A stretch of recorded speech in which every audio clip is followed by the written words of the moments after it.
Hi YouTube, Chef Rick here at Chef Tips UK, and today we're going to be doing a jus, classic French sauce, really simple. It's one of the nicest tasting sauces you'll ever try if you do it right. I think it's great, it's good with beef. You can add all sorts of different variations to it to do different dishes. You can add a bit of orange to it for a duck. You can add sort of appley sort of flavours to go with pork. It's really good. We're just going to do a standard red wine jus today. And in case you don't know what jus means, it's not just a gravy. It kind of means with juice, but there's no gravy granules. It's just letting it reduce down, cooking it out, and you get a really nice, intense, flavoured sauce. Right, so first thing I'm going to do is get my pan on.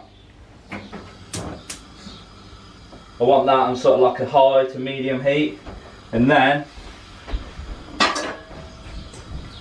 get the bowl, start with onions. Now, I ain't even going to take the skin off these onions. It's all flavour. I'm just going to chuck them in that bowl. 2 onions here. I'm literally just quartering them. We're not messing around. We've got some carrots here. I've got 4 carrots. We're not even going to top and tail them. We're just going to literally, they're just going to go everywhere apparently. Runaway carrots, what a nightmare. So we're just going to literally roughly chop them. 4 sticks of celery, so that was 4 carrots, 2 onions, 4 sticks of celery. Literally just chopping them down. You just want it really rough. Garlic, in half, done. We've got some fresh thyme here.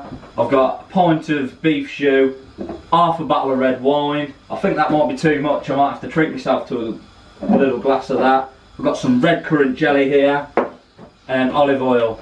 Olive oil is going in. Glug of olive oil. Well, you let your pan come up to temperature, get that swirling round. That shouldn't be too long. Just going to clean up this side a bit while I wait for the pan to heat up. And then I'm going to go onions, let's get them in. I'll put them all in the same bowl. I'm kind of thinking that's a bad idea now because I want to sort of add things bits by bits. Hear that sizzling, hear that cracking. Your pan is nice and hot. And that's what you want to do, you just want to leave them there to cook out. We've got the onions in there first, we're going to colour them up a bit, then we're going to add the carrots, celery, and then we're going to just sort of brush it aside. We're going to get garlic out, sear the tops of them. We're going to smash some thyme through it. It's going to be lovely, all that flavour in there. Right, so I'm just going to give this a little stir around. Should be colouring it nicely there, look at that onion there. Try and sort of turn them round. I'm cooking on both sides. Doesn't really matter if it falls apart, you just want to get some nice colouring going in there. Let's get them on that side. Just going to add that really nice grilled sort of caramelised onion flavour. That's what we're after. It don't look like the most appetising thing right now, but trust me, when this is all done, you make one at home, you're going to try it and you'll be like, that is really nice. Now, this is really easy. One thing I will say, it does take quite a bit of time because you need to just let it reduce quite slowly. But I mean, you can easily do it the day before or a couple of hours in advance. You can work it out, you know, you can make it before, you can keep it in the fridge for, you know, a good week it'll probably keep in the fridge for. I'm just going to say 3 days though. 3 days is really like all you should be keeping it in the fridge for. Just in case we get anyone who's got some minor qualifications tuning in here. So we've got them onions coloured up nicely. I'm going to just add all them carrots and celery and we're going to get a nice colour on them. I'm going to just add a splash more olive oil. Them onions really soak up that olive oil. You can hear it sizzling now. It's really going now, that is. Really going.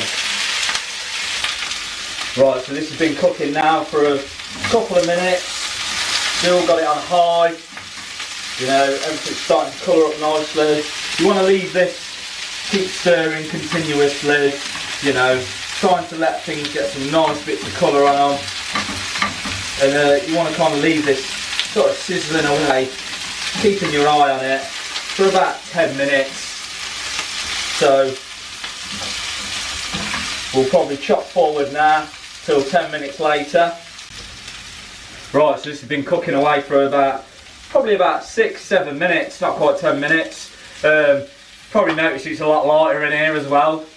We haven't put the light on, rookie mistake. So anyway, lighting aside, we're just going to sort of shift these. I'm going to drizzle a bit of olive oil on this garlic. I'm going to sort of put that in there, and we're just going to get that hit the pan. Oh, it's all for that. Doesn't really matter. I'm just going to get that nice and sizzling on the pan. I mean, that's starting to come out and bring out a really nice garlic flavour straight away. I'm going to wash the olive oil off my hands. Now, the reason I've added the garlic last is because garlic burns quite easily, and when it burns it gets quite bitter. We want like a really nice sort of fresh, like pungent garlic flavour. We don't want the burnt bitter garlic. So we've got everything coloured up really nicely now. The garlic's in. What we're going to do now, wine. Red wine. I've just got a cheap Merlot here. You don't want to be spending loads on it, but you do only need about half a bottle. So if it's a wine you like, thumbs up, innit? So I'm just going to slowly add this. Now, wine won't catch fire. Just going to add it a bit at a time. You can see that's gone a grip. Really intense in that flavour. Oh, and the smell. What that's going to do is just glaze that pan. And I'm just going to add a bit more. Loads of wine. I want to leave enough just so I can have a good glass of wine after I've finished shooting. I think that's you know, yeah, that's lovely, that is.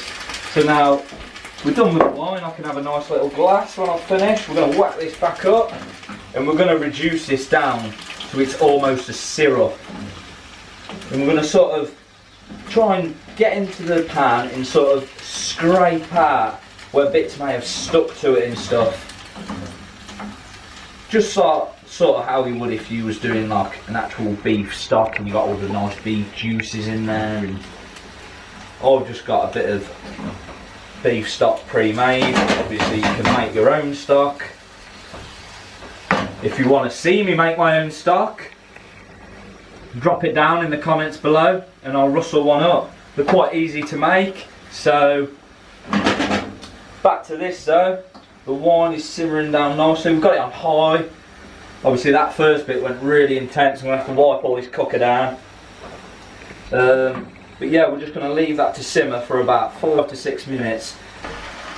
Right, so this has been cooking away for about 5 minutes now. As you can see, the liquid's almost reduced down now. What we're going to do is we're going to grab a load of thyme and we're just going to wrap that in half. Just going to give it a little massage. Just helps bring out that flavour a bit. And whack that in. Whack a little bit more in.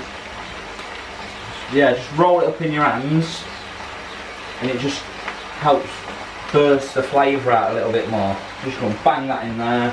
All these little bits here. You're probably looking at this thinking, how is he going to make a sauce out of that? Trust me, keep watching, and it's going to be the best. Make it home, it'll be the best sauce you've ever had. The wine. So that, there's hardly any left in there now. It's gone more quite syrupy. So what we're going to do now, pint of beef stock. Just straight in there. We're going to bring it up to the boil, and then we're going to just leave it to simmer on low. Right, so this has come up to the boil now. what we're going to do is just turn that onto low. We're going to hit it with a little bit of seasoning. Sea salt, cracked black pepper, give it a stir, just gently, and we're just going to leave that to stew down for about 30 minutes, something like that.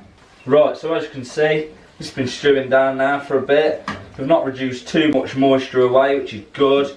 Just let that stew down and sort of infuse all the flavours. Right, so if you come up to me now, what we're going to do, I've just got a bowl here and I've got a sieve. We're just going to sieve the mixture out. So I'm just going to pour it over the top. We don't want anything going into the sieved mix. And then we're just going to sort of leave that to sort of do its thing. If we lift this up really slowly, you can see it's just slowly trickling in. And we're just going to leave that for about 10 minutes, just so all the flavour can just drip out. Right, I've had a little clean up, as you can see. This has been just chilling here, just been letting the juices drip down from it. Just going to lift this out. I'm just going to drop it in there. I'm just going to get rid of that. And then what I'm going to do, get a nice little saucepan, and I'm just going to tip that into the saucepan. And you'll see, even though we've put like half a bottle of red wine in this, like, you don't actually get that much sauce. But it's one of them, you don't really need much sauce, so that's been sieved nicely there.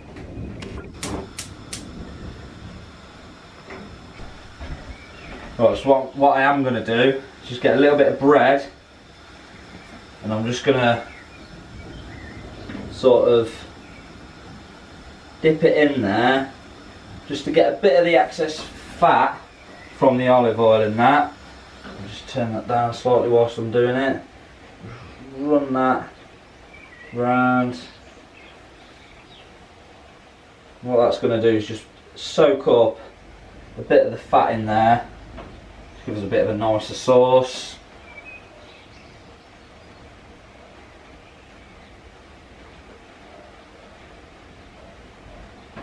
Beautiful. So we're going to whack that up high. Once this comes to the boil, we're going to add our little secret ingredient, red currant jelly. We're going to add that to it. We're going to put a couple of spoons of that, and it's just going to, when it reduces down, it's just another sugars in this. They're just going to make like a really nice sticky sauce. So as we can see, we've got it bubbling away nicely here. Open my red currant jelly, and I'm just going to drop a couple of, I'm just using a really small teaspoon here, but we want to add, you know, a good couple of dollops to it. I'm going to go with that, and then once that's sort of all combined, I'm going to try it, see what it's like, see if it needs a bit more. Give it a little try now.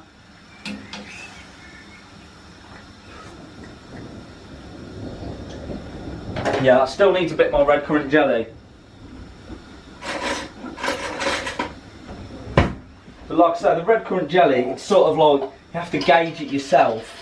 Just sort of give it a try.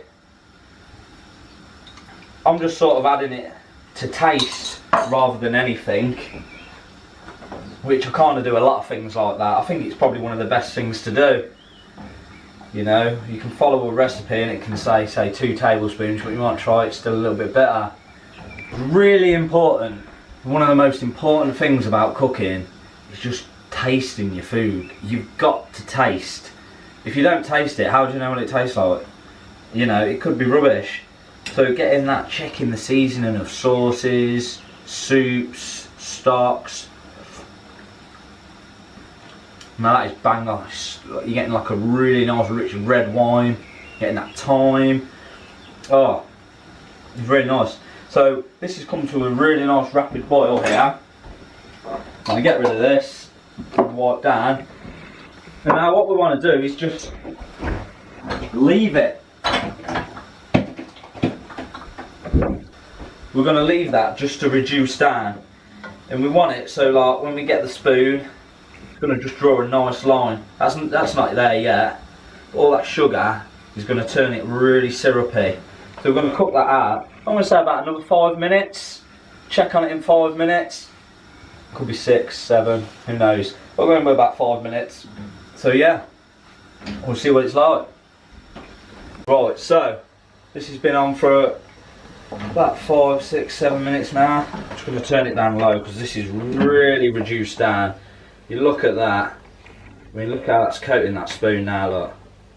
It's like a complete, look how red it looks. I mean, look at that. That is beautiful. Just be careful doing that because it is really hot because of the sugars in it. So that is what your jus should look like. Got a really nice sort of stickiness to it. And if you look there, and you put it on the plate, it sort of just holds its place like that. You've probably been to a restaurant and they've got a little Napa sauce like that, and that's exactly what you're after. So the end product, look, you can see there's not actually that much sauce, but because it's so strong and so intense, you don't need much. I'm just going to blow this a little bit. Oh, that is probably one of the best sauces you'll ever try. And all you want to do when you serve it is just nappe, which just means just to lay over a few little bits, a few little spoons over your meat, and then just whiz a little bit round the plate like that. And that is beautiful. If you like this video, give us a like, give us a thumbs up in that, give us a subscribe to the channel if you haven't already.